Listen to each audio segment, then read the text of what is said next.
$100 in cash if you can cook better than my chef. Lose, you quit your job. You quit your job!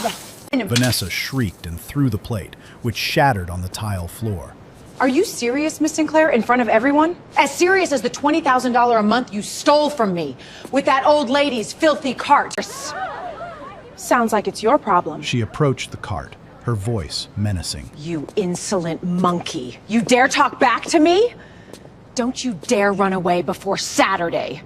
Those animal feed recipes won't win. She touched the brim of her hat, looking directly into Vanessa's eyes. I won't. By Saturday, Vanessa will realize that the culinary skills of the chef she despised are not to be underestimated. Before the cameras, before the bet, before the plate, here is who she really was. 6 weeks before that plate hit the bricks, no one in this city knew the name Brianna Mitchell. She arrived in a faded pickup at dawn, a pickup carrying a hand-built cart, a knife roll, a sous chef's hat, and a leather notebook her mother had filled with recipes 30 years earlier. The motel she checked into had 2 stars on a website she didn't read. The hot water worked. That was enough. Brianna was 38 years old, raised in Greenwood, Mississippi.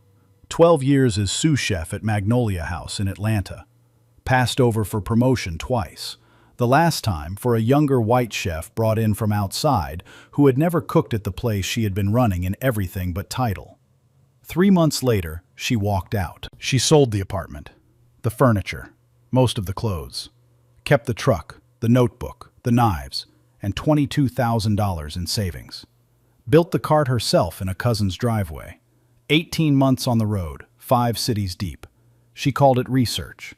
Her mother, if she were alive, would have called it stubborn. Her first stop in this city was Hollis Bennett's farm, 6 miles outside town, where pasture chickens roamed loose and tomatoes still tasted like tomatoes. Hollis squinted at her over morning coffee. "What are you cooking with all this?" "Sandwich cart, downtown." He nodded slow. "You know what to do with a real bird?" "My grandmother kept chickens. I know." He gave her wholesale on the second visit. By the third, he was holding aside the best for her. She set the cart on Quarter Plaza on a Tuesday morning. Wrote the menu in chalk. Pulled pork sandwich, summer succotash, hand pie peach. Lit the grill at 6. Mr. Wilson, retired postal worker, 72 years old, 3 blocks away, was her first paying customer at 8:15. He took one bite of the sandwich, sat down on the folding stool, and looked up. "You cook like somebody who's been doing this a long time." "Yes, sir." "Where are you from down south?" "Mississippi." He nodded as if that confirmed something. "I'll see you tomorrow." He came back every morning that week. By Friday, the line was 11 people long. The third week, Tony Walsh found her. 19 years old, 3 weeks aged out of foster care, sleeping on a cousin's couch, a fresh black eye from somewhere he wouldn't talk about. He asked for work. She handed him a coffee, an apron, and an onion. "Small dice, show me your wrist." He cut for 40 minutes before she nodded. He didn't drop the apron all summer. By the 4th week, the regulars had names. Foreman Andrews of the building site 1 block north brought his whole crew at noon. 8 men, dust on their boots, $10 bills folded. The night nurses came at 3. The bus drivers came at 5. The line never stopped. Across the plaza, Sinclair's quarter was bleeding. The marble dining room, 25 years the most reserved table in this city, had empty chairs at lunch for the first time anyone could remember. Vanessa Sinclair watched from the second-floor balcony with an espresso going cold in her hand. Her manager hovered. "It's a fad. Cart food is a fad."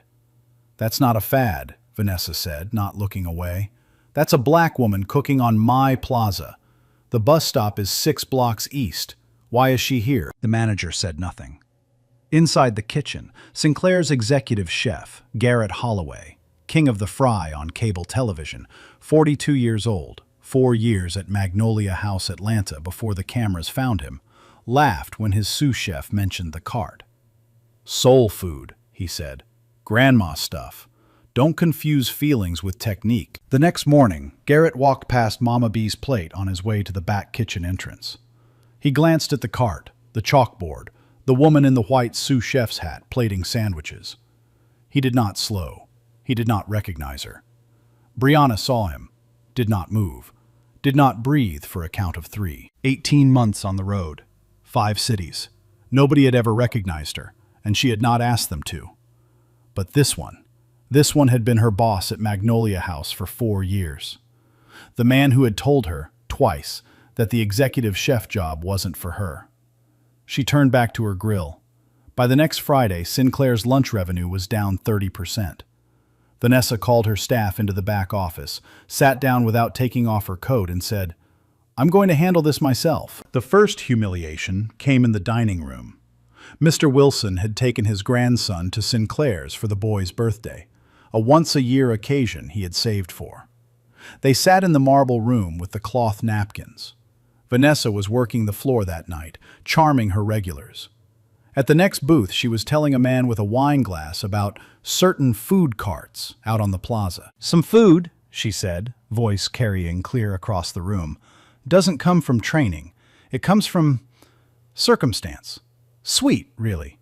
But real chefs go to school, not to bus stops." Mr. Wilson set his fork down, reached for his wallet, pulled out 2 20s and dropped them on the bread plate. He stood up.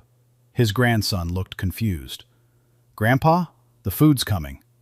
We're eating at the cart. B's open till 8. The boy stared at the cloth napkin in his lap. Mr. Wilson reached over and squeezed his shoulder. "You're going to love the peach pie, son. Trust me on this." He walked out before the bread basket arrived. The next morning at Mama B's, he ordered the usual and told her nothing. He just took the sandwich, sat down on the folding stool, and said, very quietly, "We had your peach pie for dessert last night." Brianna nodded, did not ask. She did not have to ask.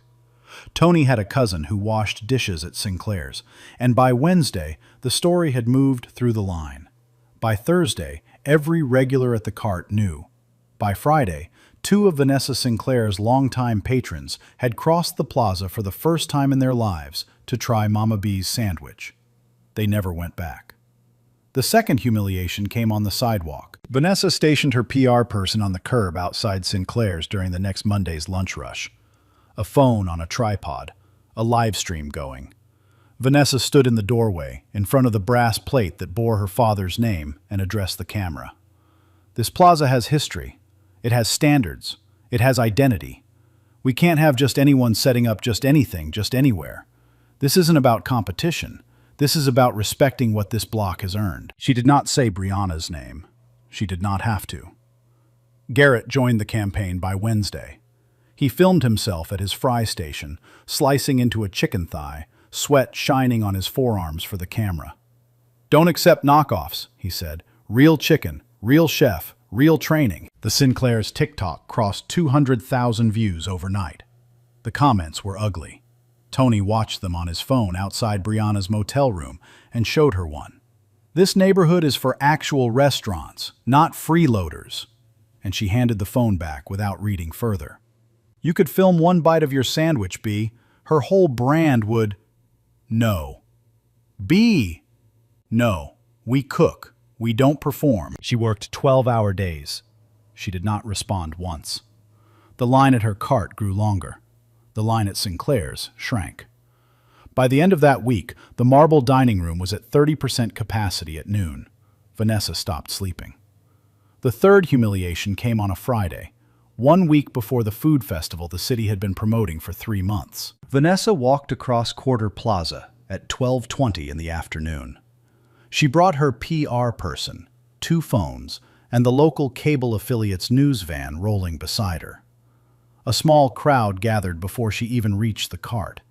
She placed the order at the cart herself, paid with a black card, took the plate 10 steps onto the bricks. Then she turned to the cameras, lifted the sandwich high enough for every lens to catch it, and let it go. The plate shattered. Sauce splattered Brianna's shoes. A dozen phones rolled in tight. In the crowd, Foreman Andrews stood with his crew, hands flexing slowly into fists. Mr. Wilson stood at the back of the line in his church coat, hat pulled low, jaw working.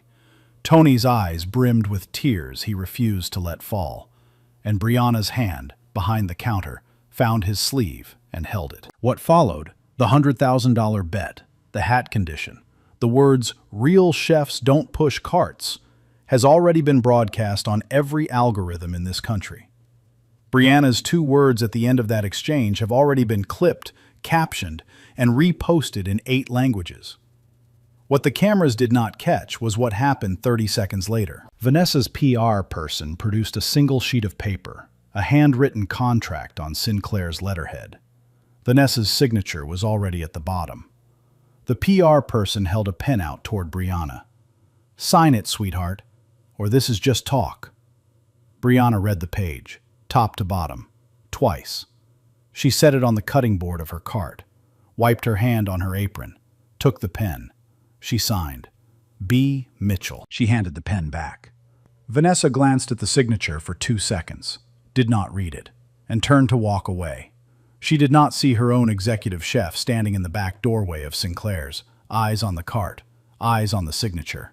She did not see the way Garrett's jaw had tightened. She did not see him swallow. He had recognized something. Not the woman yet, just the way the M was crossed in Mitchell, the small flick at the top, the slight slant, the same way it had been crossed on the prep list he had signed off on every morning for 4 years in a kitchen 800 miles south. He went inside without speaking to anyone. By that evening, the clip had 11 million views. By midnight, it had 24 million. By morning, 3 different national outlets had reached out to Sinclair's for comment, and Vanessa's communications team was drafting a statement she would never get the chance to send. Brianna did not watch any of it. She closed the cart at 6, drove to the motel, ate a peach, opened her mother's notebook to a page she had not read in 6 years and read it 3 times. Then she shut off the light. Tomorrow she had a festival to prepare for, and a kitchen, 20 years and 800 miles away, that was about to come walking back into her life through the side door of a marble restaurant. Let me tell you why this story matters. I have watched this happen 100 times. A black woman doing her work, told her work doesn't count, sneered at in the language of class so the racism doesn't show on camera. Imagine yourself standing where Brianna stood, plate at your feet, cameras rolling. What would you have said? Saturday's festival was 12 hours away. Brianna did not write a strategy. She drove out to Hollis Bennett's farm at golden hour, 18 miles south, past the suburbs and into pasture. The chickens roamed loose between the maple trees. Hollis was already waiting at the back gate when she pulled up, 3 live birds in a wire crate beside him. "Heard about the bet on the radio?" "Yes, sir." "You want me to dress him, or are you doing it yourself?" "Myself." He nodded. "B." "Yes, sir." "You take whatever you need. I'll bill you next month." Hollis. "I said next month." He spit tobacco into the dirt. "I've been watching you cook for 6 weeks. I trust you with my birds." She walked to the rows with a basket. Bell peppers picked 20 minutes ago. Yellow corn still hot from the afternoon sun. White peaches so ripe the skins split when she lifted them. Buttermilk from the dairy cooler in Hollis's mudroom. 3 days old, the way the brine wanted it. Hot sauce from the jar his wife had canned in August. She paid in cash and drove the truck back into town with the cooler in the passenger seat and the birds in a second cooler in the bed. At the motel, she set up on the kitchenette counter. Salt, sugar, smoked paprika, garlic powder, cayenne, ground black pepper, a dried bay leaf crumbled fine. She mixed the brine in a stock pot, 2 parts buttermilk, 1 part cold water, the seasoning blooming on the surface. She broke down each bird at the joint with a single clean motion, the way her grandmother had shown her at 12 years old. She slid the pieces into the brine. She put the pot in the bathtub on ice. Then she sat on the edge of the bed and counted her savings. $21,412. If she lost on Saturday, the $100,000 penalty would take everything she had and leave her almost $80,000 in the hole. There was no version of the next decade that would survive that number. She opened her mother's notebook. The page she turned to was a fried chicken recipe in her mother's handwriting, pencil now nearly gray, the ink long since gone. At the bottom of the page, in her mother's slow, careful script, was a sentence she had not let herself read in 6 years. "Don't cook for the table. Cook for the ones who never got fed." She closed the notebook. A single tear hit the leather cover. She wiped it away with her thumb. Her thumb was steady. A knock at the door. Tony, with 2 cups of motel coffee and a face Brianna had seen on him only once before, the night she hired him. "B, I've been watching the clip again. He's got 22 years cooking. He's got a TV show. He's got 5 sous chefs. He's got a fryer setup that cost more than your truck." "I know. You ever been on TV?" "No." Then she held the coffee in both hands, looked at him. "Tony, my mother told me something once. The grill does not care who you are. The grill cares whether you mean it. B, sit down, drink your coffee. Tomorrow morning you will mince me a bowl of garlic. You will not drop a single clove on the floor. You will not flinch when the cameras come." He sat. He drank his coffee. After a long minute he said, very quietly, "I never had nobody bet on me before." "I'm not betting on you, Tony." She set her cup down. "I'm just letting you in the kitchen." He looked at her. He nodded once. Then he wiped his eyes with the back of his wrist before she could see. She picked up the white sous chef's hat from the bedside table, the one she had bought 16 years ago, the first week she became a working chef. She turned it in her hands. The crown was creased exactly where it had always been creased. The brim had a small dark stain from a kitchen in Atlanta she did not need to name out loud. She put it on her head. In the morning, she would walk into Quarter Street Food Festival with 3 birds, 2 coolers, 1 apprentice, and a notebook her mother had stopped writing in 16 years ago. She did not know that Garrett Holloway, sitting in his own kitchen across town, was on his 3rd whiskey and his 2nd hour of staring at a freeze frame of a signature on a screen. The Quarter Street Food Festival opened at 6 in the morning under a flat gray sky. Vendors rolled their gear onto the central plaza in trucks, in carts, on flatbeds. The festival had been the city's anchor cultural event for 15 years. 58 booths this year, 3 judges, a single Best of Festival prize of $25,000. Vanessa Sinclair had been on its planning committee for 9 of those 15 years. Garrett Holloway was its anchor television personality. Mama B's plate had been added to the lineup 4 days ago when the bet had hit the news. The 2 booths sat on opposite ends of the central row. On the south side, the Sinclair's tent stretched the length of 3 regular booths. Vinyl banners with Garrett's face in 3/4 profile. A live broadcast crew from cable, 2 cameras on dollies. 3 commercial fryers preheating to 350 degrees. 5 sous chefs in matching black coats. A wood plaque on the front counter that read, "King of the Fry," featured Sinclair's quarter recipes. On the north side, Mama B's plate. 1 fryer, 1 grill, 1 folding prep table, 2 coolers under the table. A handwritten chalkboard reading, "Buttermilk fried chicken, summer succotash, peach hand pie."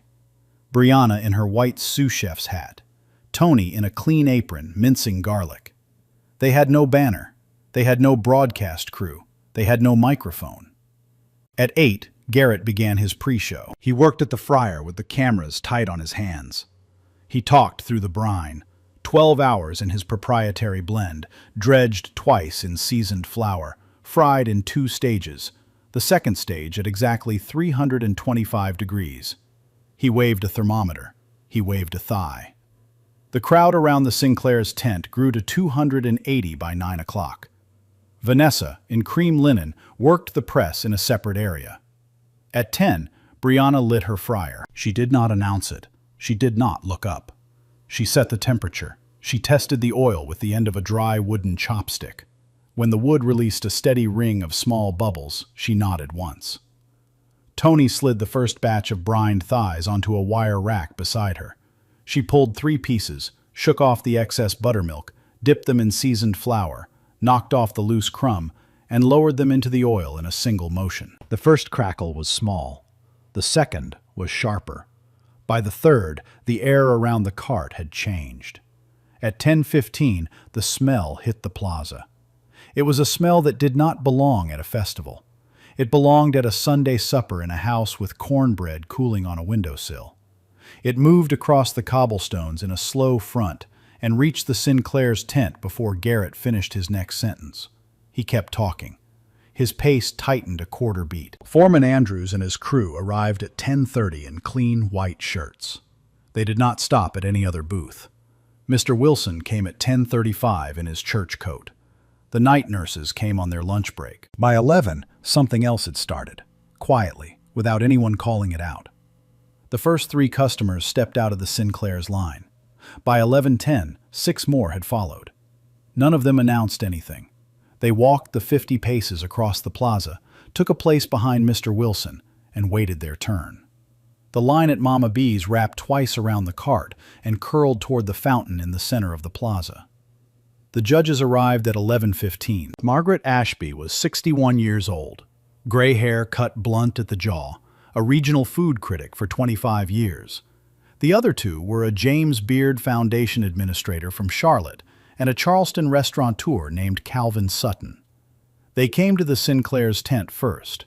Garrett bowed slightly, walked them through the brine, the dredge, the temperature, plated each judge a perfect thigh on a small white plate with a smear of honey gastrique. Margaret took a single bite, closed her eyes, chewed, swallowed, set the plate down. Did not say anything. The other 2 followed her lead. Garrett's smile flickered, just for a second. The judges walked the 50 paces across the plaza to Mama B's. The line parted for them. Brianna was at the grill. She did not stop working. Tony slid 3 small plates onto the prep table: thigh, succotash, hand pie. The judges took the plates. They did not sit. Margaret bit into the thigh. The chewing slowed. She did not close her eyes.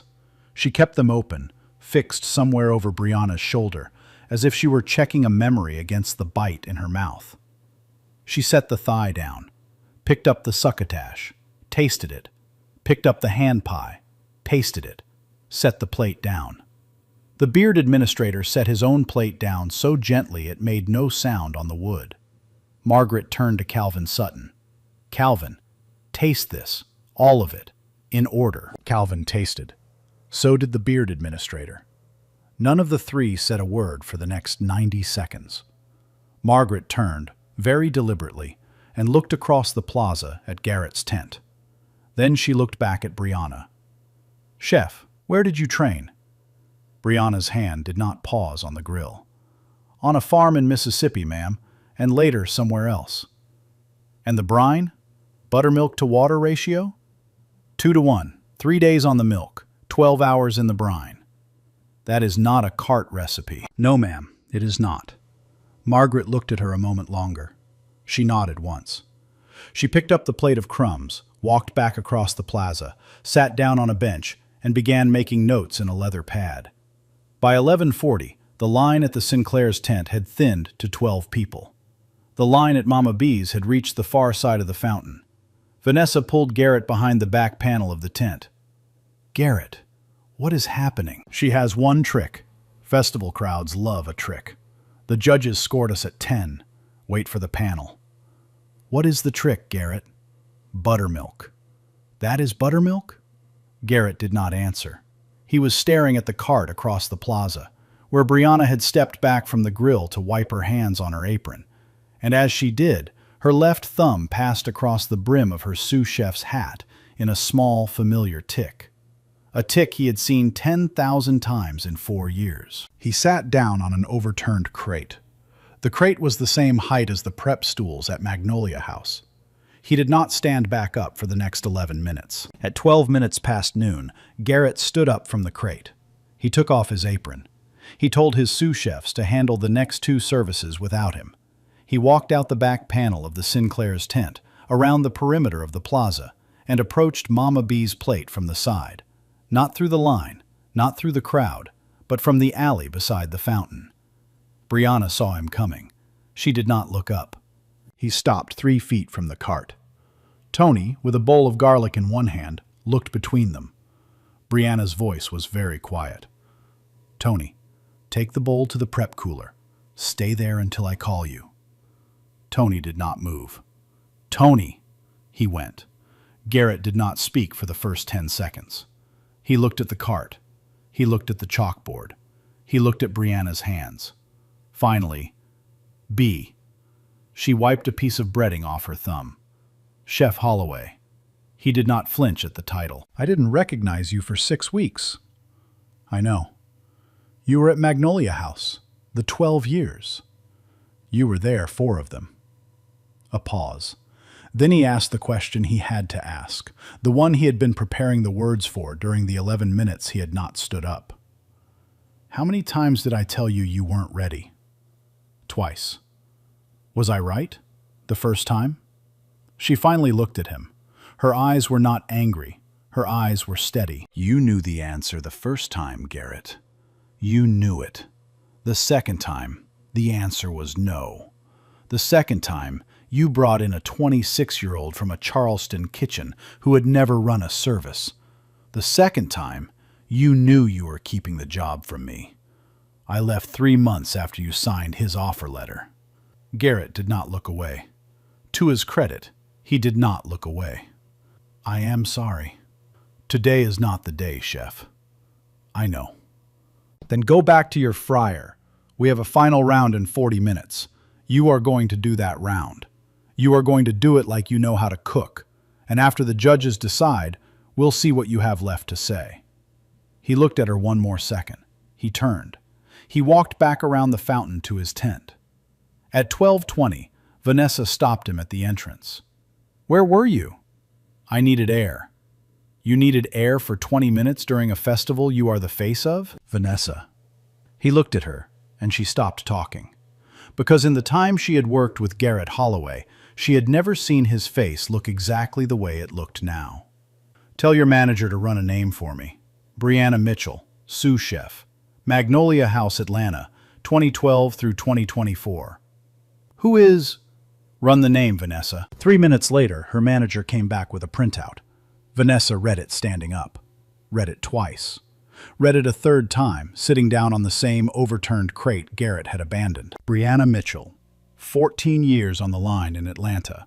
Sous chef at Magnolia House for 12 of them under 3 executive chefs, the second of whom was Garrett Holloway. 2 regional food press mentions for her brine work. Walked away from the kitchen the year a younger chef was hired over her. Filed no complaint. Sued no one. Disappeared. Until 6 weeks ago, when a hand-built cart appeared on Quarter Plaza." Vanessa folded the printout once. She set it on her knee. She did not look at Garrett. "You knew." "I didn't. Not until 10 minutes ago." "You worked with her for 4 years." "Yes." "You denied her a promotion she had earned." "Twice." "And the woman I dumped a plate on, sweet-talked into a $100,000 bet, called bus stop food on a live stream, was the chef who ran your kitchen better than you did." Garrett did not answer. Vanessa stood up. She did not say anything for a long moment. Then she walked to the front of the tent, looked out across the plaza at the line that now extended all the way past the fountain, 300 deep, 400 deep, every customer she had ever served standing in someone else's line, and she felt something inside her go very still. The final round was in 30 minutes. She did not know what she was going to do. Across the plaza, the line at Mama B's had stopped being a line. It had become a tide. The final round began at 1 o'clock. The festival had cleared a small stage at the center of the plaza, between the fountain and the row of vendors. 2 folding tables stood at the front, set with identical white plates and silverware. Behind them, the 3 judges sat at a longer table with leather notepads and bottled water. A microphone on a thin stand faced the crowd. Cable cameras flanked the stage on either side. Brianna walked to her station, carrying a sheet tray of golden thighs straight from her own oil. Garrett walked to his, carrying a steel hotel pan of his own. Vanessa stood behind a velvet rope, her arms folded across the printout she had not let go of. The festival president was a 64-year-old man named Wallace Brennan, who had been organizing this event since his father's time. He stepped to the microphone. 3 rounds. Blind tasting. The judges score in silence and submit cards. Round 1. Buttermilk fried chicken. Round 2. Chef's choice side. After the judges have scored, we will conduct a final tasting open to every member of this crowd. 200 plates each, identical, unlabeled. The vote will be physical. You taste, you choose, you walk. The crowd was silent. Round 1. A festival volunteer carried both plates behind a curtain, swapped numbers, plated them on identical china, and brought them out, marked only A and B. Garrett's piece had a high gloss, the crust uniform, the color exactly the gold of a magazine spread. Brianna's piece was a quarter shade deeper, amber, almost honey. A breath of steam rose off both plates when the judges cut in. Margaret took the first bite of plate A, chewed, wrote a single mark on her card, took a bite of plate B, closed her eyes, chewed slower, opened her eyes, wrote nothing for a long moment. The beard administrator tasted both. So did Calvin Sutton. None of them spoke. They wrote in silence. Wallace collected the cards. I could pause here and explain the bites in technical terms, but the truth was simpler than technique. Garrett Holloway was, by every measurable standard, one of the finer fried chicken chefs in the Southeast. His brine was excellent. His technique was rigorous. His seasoning was balanced. Plate A was the chicken of a man who had been working fryers for 22 years. But Plate B's chicken had been walking around on grass the morning of the day before. Plate B had been broken down by hand, brined in dairy that came out of a cow that had eaten clover. The crust had carried a small smear of cayenne ground that week from a single pepper. Plate B was not just better seasoned. Plate B had been alive longer than the marinade. The judges did not know any of this from the bite. They only knew that one piece tasted of butter and skill, and the other piece tasted of a place. Plate B made them quiet, because it reminded them of something they had eaten as children, in kitchens that were not theirs, served by women whose names they had never thought to ask. You can be the best fryer in this country. You cannot fry what was not there to begin with. Round 2.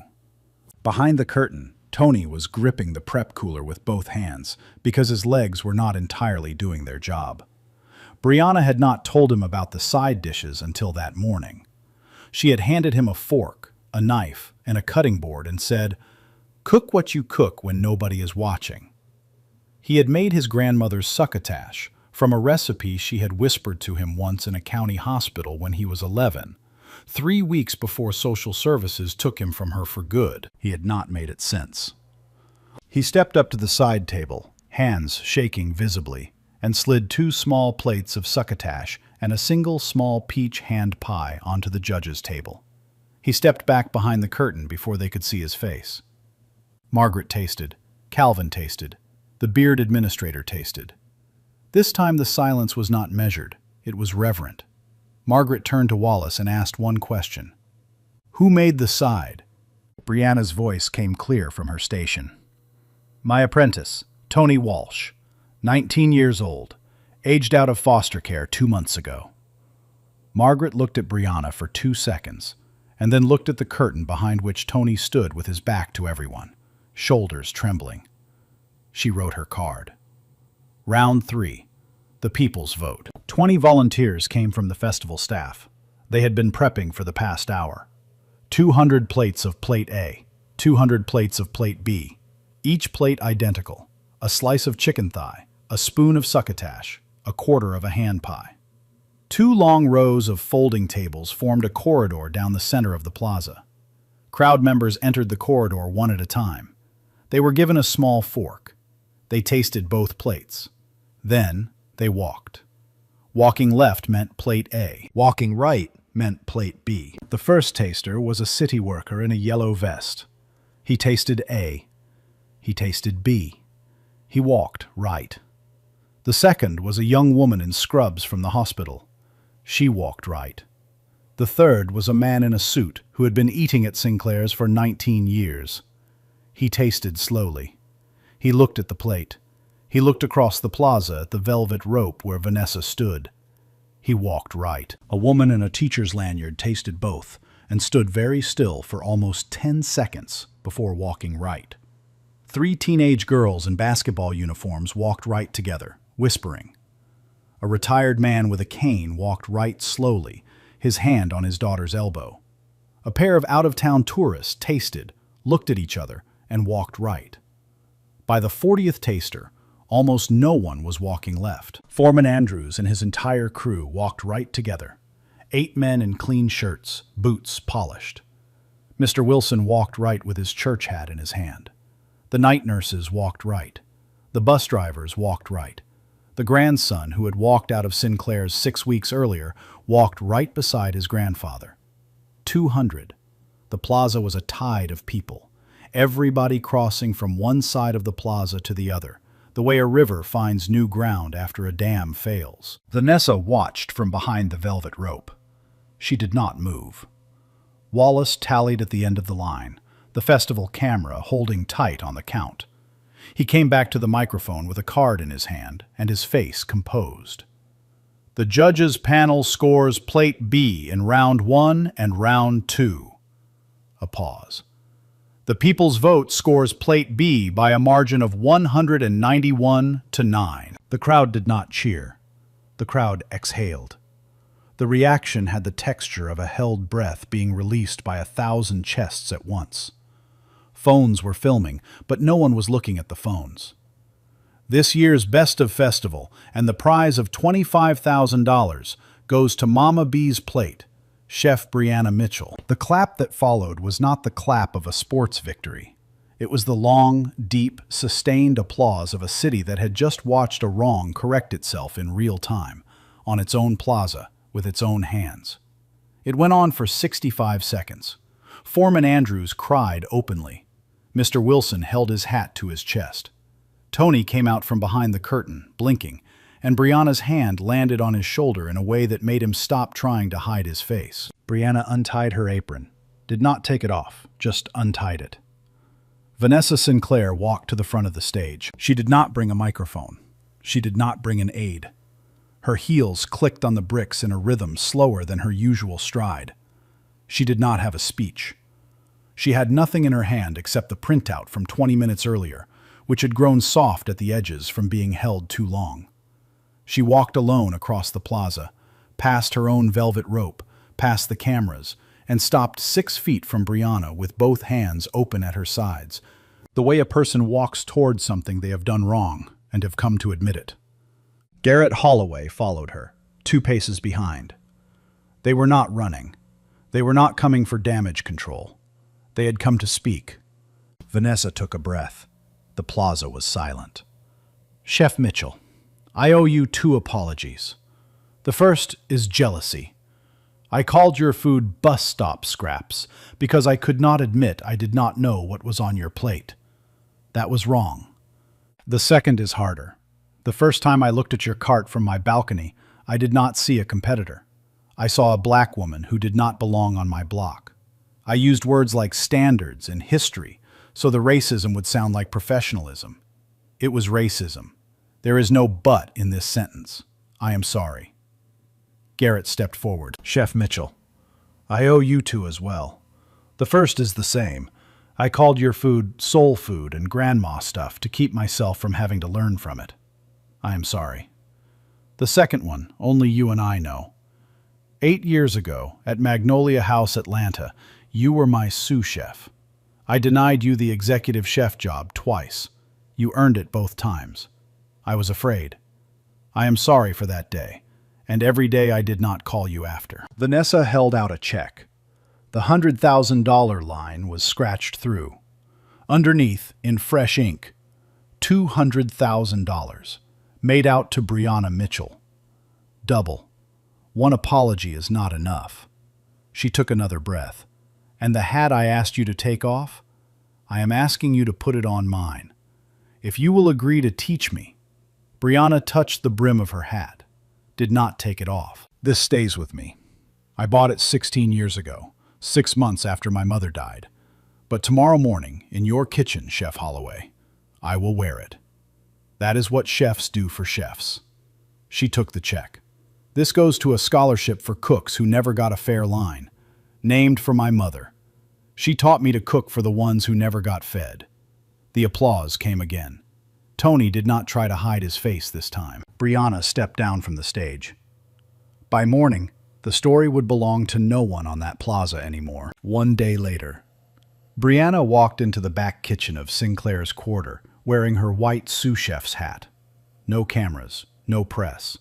Garrett met her at the door with both hands behind his back, the way a line cook stands for a chef walking in on Monday morning. She spent 6 hours with him. She did not lecture. She showed him Hollis Bennett's farm on a map, listed the dairy that came out of clover cows, named the way pasture chicken handles the heat of an oil bath differently than the freezer birds his suppliers had been sending him for 22 years. Vanessa stood in the doorway for the last hour and took notes in a small black book, the way a student does when she does not want to interrupt. That evening, Brianna handed Tony $5,000 in cash. For your first semester. The rest comes from the scholarship. Apply by November. I will write the letter. Tony cried again. He did not hide it. 1 month later, Margaret Ashby's profile of Brianna ran in the regional magazine. The title was "The Sous Chef Who Walked Away and Found Herself." The piece described Magnolia House without naming the man who had passed her over. The man named himself 2 days later in a public statement, when Garrett Holloway resigned from his cable television show. His statement read, "I need to spend the next year learning what I forgot in the last 8. I am going to work the line in a small kitchen and listen more than I talk." He took a sous chef job at a roadside restaurant in a town of 1,100 people, 3 hours north of the plaza. He did not give the address to the press. Vanessa rebuilt Sinclair's quarter from the supply chain up. New farms, new menu, new training program. Profit dropped for the first 8 weeks, then climbed. 3 months after the festival, Sinclair's had a 4-week waiting list, the longest in its history. In a podcast interview, a regional outlet asked her to look back. She said, "The day I lost the bet was the day my restaurant started to exist." 1 year later, Tony Walsh finished his first year at the Culinary Academy on full scholarship. He worked summers in the test kitchen of a Charleston restaurant. He kept a notebook of his own. Vanessa and Garrett co-founded a small grant program that paid local farms to supply restaurants on Quarter Plaza. They named it for Brianna's mother. Brianna sent a letter from the road approving the name. She did not attend the launch. Brianna was in City 8 of her tour, in a state nobody asked her about. The cart was still hand-built. The hat was still on her head. She still bought chickens from the nearest pasture. She still wrote in her mother's notebook every night, on a fresh page now, in her own hand, plans for a small restaurant in Greenwood, Mississippi. 30 seats, no reservations, menu changing with the season. She would open it the year after she finished the tour. She had decided this on a Tuesday. At dawn, an old man crossed the new plaza in a new city and bought a sandwich from her cart. He took a bite. He sat down on the folding stool. He looked up. "You cook like somebody who's been doing this a long time." Brianna smiled. "Yes, sir, I have. And I am going home." Brianna Mitchell was the same woman the day before the festival as she was the day after. The plaza did not suddenly start seeing her. The plaza had always been seeing her. They simply had not known what name to put on what they were looking at. What changed on Saturday was not Brianna. What changed was Vanessa Sinclair, and Vanessa did not change because she was punished. She changed because she had to look at herself in public, with no one telling her she was right, and that is the rarest kind of correction in modern American life. It is also the most necessary kind. Talent does not wait for permission. Dignity does not wait for invitation. Both are present whether or not the marble dining room across the street decides to see them. A country that needs the powerful to humiliate the unrecognized in order to discover them is a country that loses more legends than it ever names. Brianna Mitchell would have been an executive chef 10 years ago in a kitchen that knew what to call her. Tony Walsh would have had a stove of his own at 15, if anyone had bothered to ask his grandmother for her succotash. There are thousands of them in this country right now, behind counters, behind carts, behind register windows. They are not waiting for the cameras, they are working. If this story moved you, Here is what I am asking. Comment, I see her. If you have ever pushed a cart, run a counter, worked a register, or done your real work in a place that called it less than it was. Tag someone you have watched be underestimated their whole life. Share this video so the next Vanessa thinks twice before she opens her mouth on a live stream. The algorithm does not give stories like this oxygen unless you do. Hashtag Justice for B. I told this story because too many black women feed this country and get no credit. Brianna's skin made her easy to ignore. Her calm made her easy to miss. Talent does not need permission. It just needs to be seen. Be kind. Be curious. Like, share, and subscribe.